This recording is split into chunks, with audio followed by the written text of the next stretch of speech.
दोस्तों जेएसएससी परीक्षा में फिर से आपका स्वागत है। जैसा कि आप लोग जान रहे हैं कि हम लोग हिंदी व्याकरण के संपूर्ण टॉपिकों को डिस्कस कर लिए हैं। तो अब हम लोग उन सभी टॉपिकों से रिलेटेड वीडियो के ऊपर क्वेश्चन आंसर सेट को करने वाले हैं। जैसा कि आप लोग जानते हैं कि हम लोग वर्णमाला से संबंधित 100 महत्वपूर्ण प्रश्न कर लिए हैं। तो आज का हम लोग यह वीडियो में बहुवचन शब्द और अनैर्थिक शब्द और संज्ञा से संबंधित सारे प्रश्नों को इस सेट में सॉल्व करने वाले हैं। दोस्तों ये जो वीडियो होगा वो हिंदी व्याकरण का अगला सीरीज का वीडियो होगा। तो चलिए हम लोग महत्वपूर्ण क्वेश्चन को देख लेते हैं। तो पहला प्रश्न है कि भारतीय शब्द का बहुवचन है। ठीक है, तो यहाँ पास भारतीय शब्द का बहुवचन बताना है कि क्या हो जाएगा। तो भारतीय शब्द का बहुवचन भारतीयों हो जाएगा। ठीक है, चलिए आगे है दूसरा नंबर का सवाल कि कौन सा शब्द बहुवचन है। ठीक है, बताना है यहाँ पास कि कौन सा शब्द जो है वो बहुवचन है। तो दोस्तों जो प्राण है वो बहुवचन है। तो जैसा कि आपको पता होगा कि ये जो वीडियो है वो जेएसएससी के पेपर 1 के लिए इम्पोर्टेंट है। यानी कि पेपर 1 से आपको 30% अंक प्राप्त करना है। उसके लिए हिंदी व्याकरण बहुत इंपॉर्टेंट है, क्योंकि 120 में से 80 प्रश्न हिंदी व्याकरण से पूछे जाएंगे और बाकी का 40 प्रश्न जो है वो इंग्लिश ग्रामर से पूछे जाएंगे। तो ये जो वीडियो है वो जेएसएससी के पेपर 1 के लिए इम्पोर्टेंट है दोस्तों, जो कि सिर्फ क्वालिफाइंग इन नेचर है।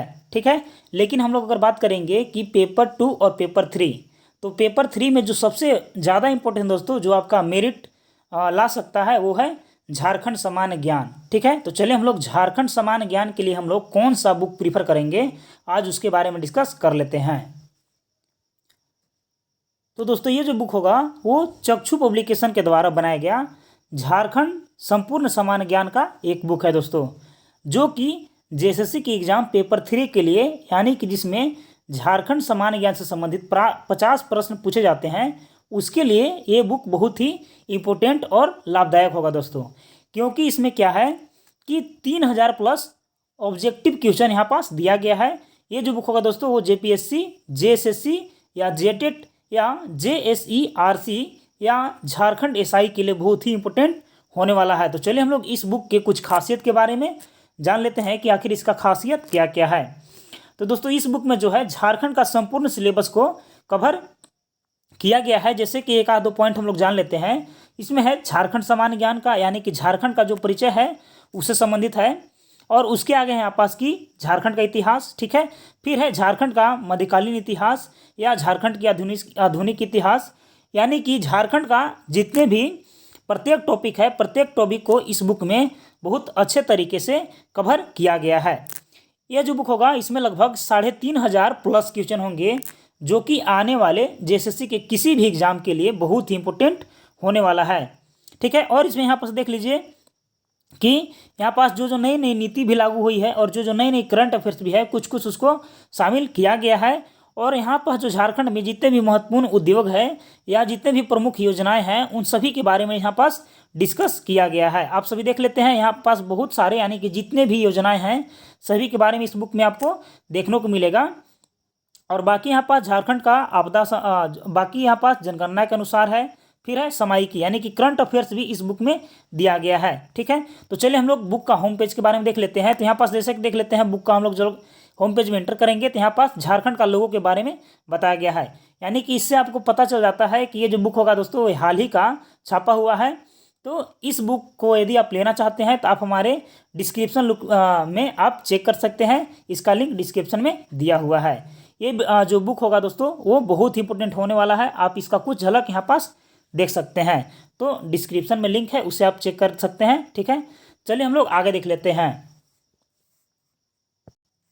तो दोस्तों तीसरा नंबर का हम लोग का प्रश्न है यहाँ पास कि व्युत्पत्ति के विचार से संज्ञा के कितने भेद होते हैं। तो बताना है कि व्युत्पत्ति के विचार से जो संज्ञा के कितने भेद होते हैं उसको। तो व्युत्पत्ति के आधार से जो संज्ञा के भेद होते हैं वो 4 भेद होते हैं। ठीक है, चलिए आगे जान लेते हैं। यहाँ पास चौथा नंबर का प्रश्न 3 भेद होते हैं।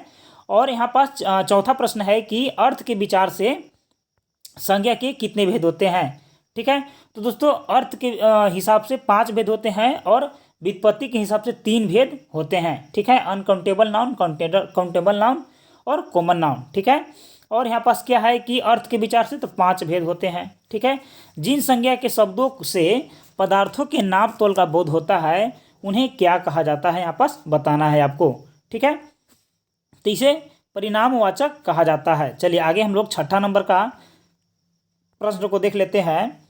तो छठा नंबर का प्रश्न है कि व्यक्ति, स्थान या वस्तु विशेष का बोध कराने वाले शब्दों को क्या कहते हैं। तो व्यक्ति, वस्तु, स्थान, ठीक है, विशेष का बोध कराने वाले शब्दों को क्या कहा जाता है, तो वैसे शब्दों को जातिवाचक संज्ञा कहा जाता है। ठीक है, चलिए आगे बढ़ते हैं। 7 नंबर में एक ही प्रकार के वस्तुओं का बोध कराने वाले शब्द को कहा जाता है।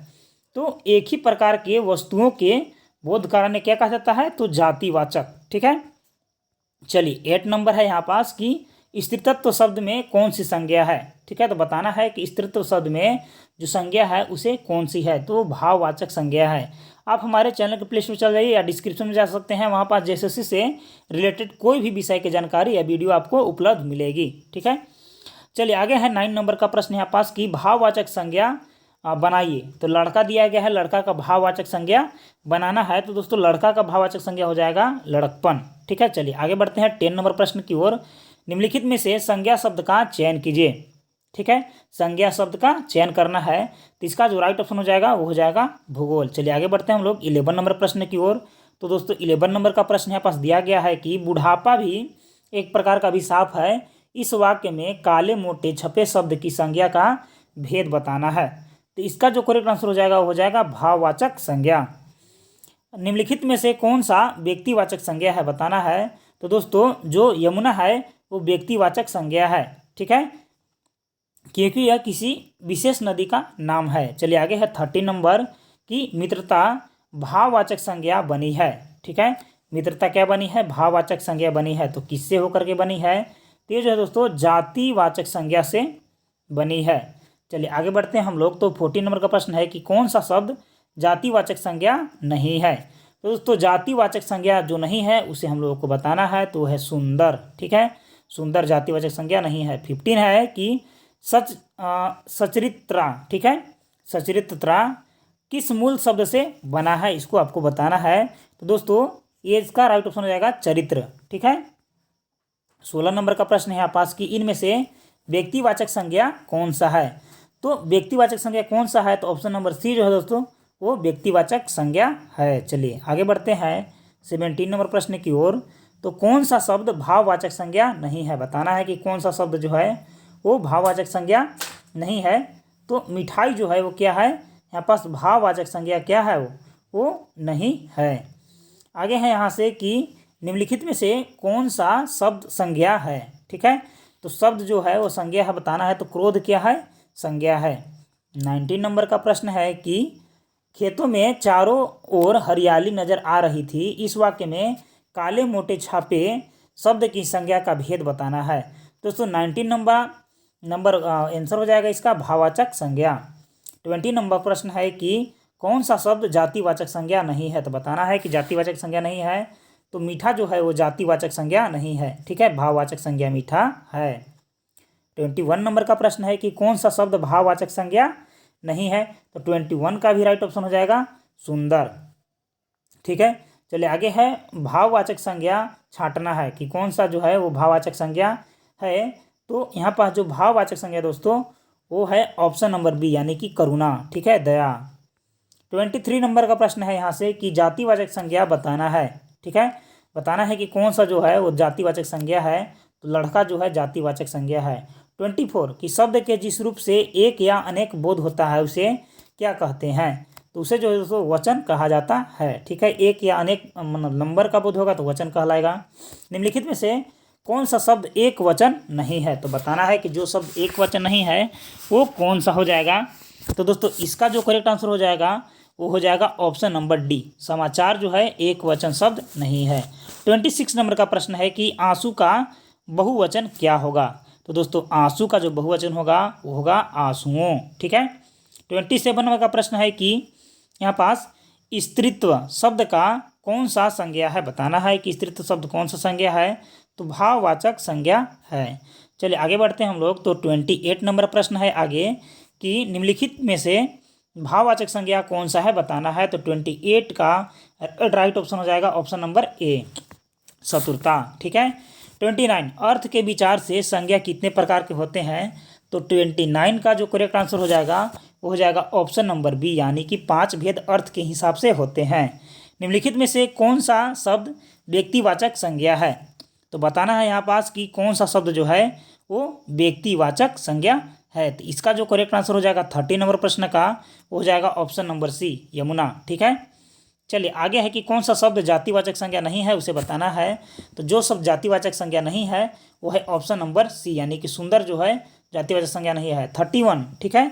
फिर से एक बार 31 दे दिया गया है यहाँ पास कि कौन सा शब्द जो है जातिवाचक संज्ञा नहीं है। तो इसका क्या हो जाएगा, तो सुंदर हो जाएगा। चलिए आगे बढ़ते हैं हम लोग 32 की ओर कि कौन सा जो शब्द है वो भाववाचक संज्ञा नहीं है। ठीक है। तो बताना है कि भाववाचक संज्ञा जो शब्द नहीं है उसे, तो मिठाई जो है भाववाचक संज्ञा नहीं है।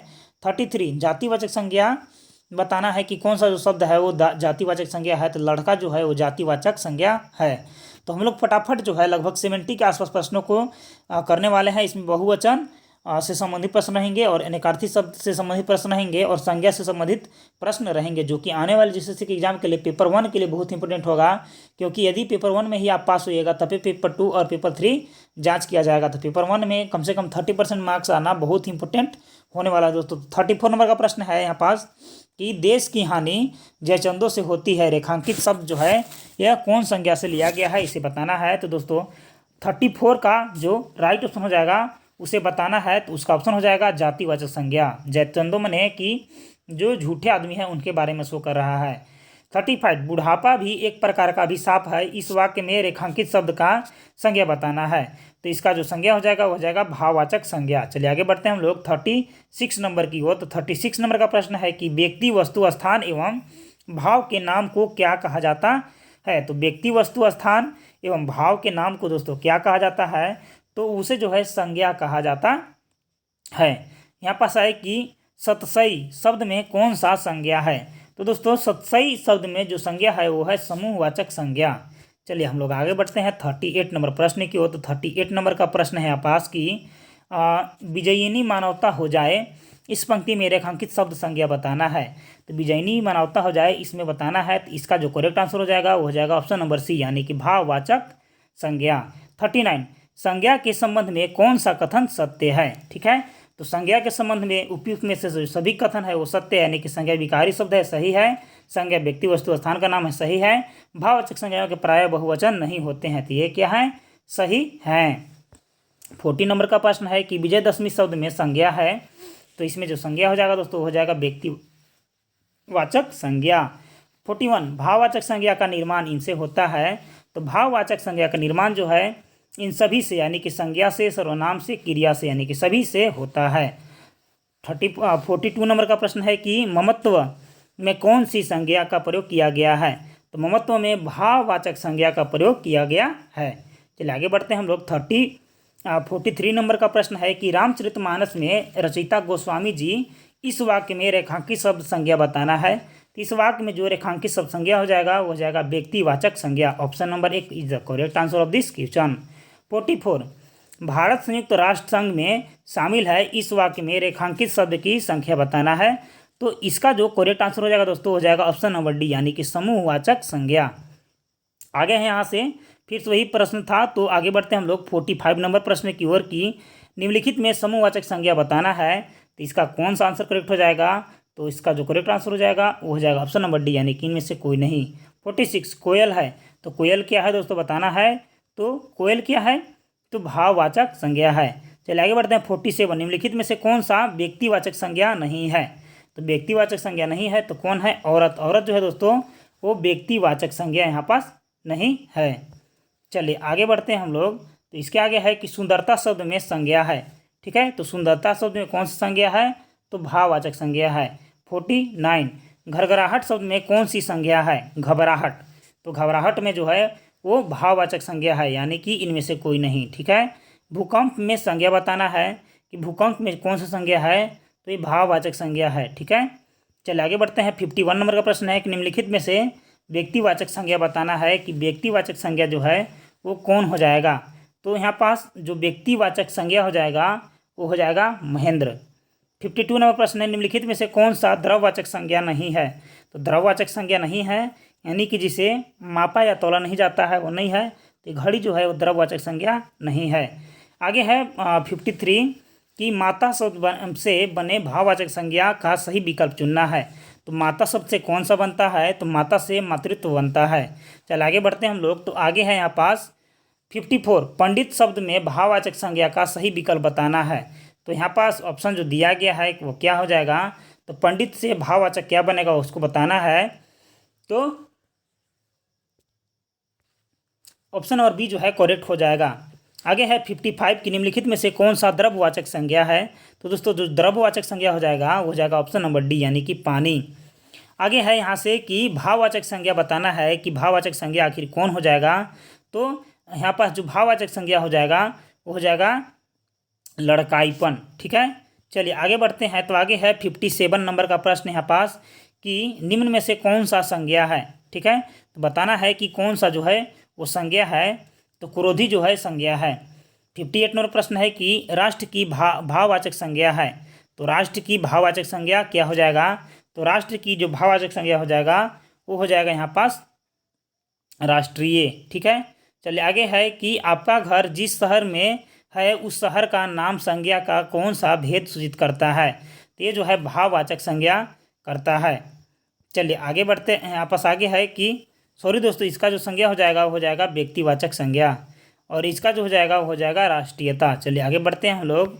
60 नंबर का प्रश्न है कि आप जिस घर या सर इसको कर लिए हम लोग, हमारे देश में जचंदों की कमी नहीं है। जचंदो संज्ञा के जिस भेद के बारे में बता रहा है वो क्या है, तो जातिवाचक हो जाएगा। सुंदरता में संज्ञा है तो सुंदरता में भाववाचक संज्ञा है। मित्र का भाववाचक क्या हो जाएगा, तो मित्र का भाववाचक हो जाएगा मित्रता। ठीक है, मित्रता। ठीक है, ऑप्शन नंबर सी इसका जो हो जाएगा वो करेक्ट आंसर हो जाएगा। चलिए आगे बढ़ते हैं। संज्ञा का यहाँ पास प्रकार नहीं है। तो संज्ञा का कौन प्रकार नहीं है, तो देशवाचक प्रकार संज्ञा का नहीं है। आगे है कि भाववाचक संज्ञा के अंतर्गत आते हैं। तो भाववाचक संज्ञा के अंतर्गत कौन आते हैं उसे बताना है। तो भाववाचक संज्ञा के अंतर्गत गुण दोष आते हैं। ठीक है, आगे है 56 की बुढ़ापा शब्द में कौन सा संज्ञा है, तो भाववाचक संज्ञा है। आगे बढ़ते हैं। तो आगे का प्रश्न है 66 नंबर का प्रश्न कि हरियाली शब्द कौन सा संज्ञा है। तो हरियाली शब्द जो है दोस्तों भाववाचक संज्ञा है। राजपाल में कौन सी संज्ञा है, तो राजपाल में कौन सा संज्ञा हो जाएगा इसे बताना है। तो दोस्तों राजपाल में जो संज्ञा हो जाएगा वो हो जाएगा जातिवाचक संज्ञा। तो ये रहा हमारे जो संज्ञा से रिलेटेड महत्वपूर्ण प्रश्न, जो कि जेएसएससी के पेपर 1 के लिए बहुत इंपॉर्टेंट होने वाला है, क्योंकि 30% अंक से आप पास होइएगा तभी आपका पेपर 2 पेपर 3 जांच करके मेरिट बनाया जाएगा। तो मिलते हैं अगले वीडियो के साथ, तब तक के लिए धन्यवाद।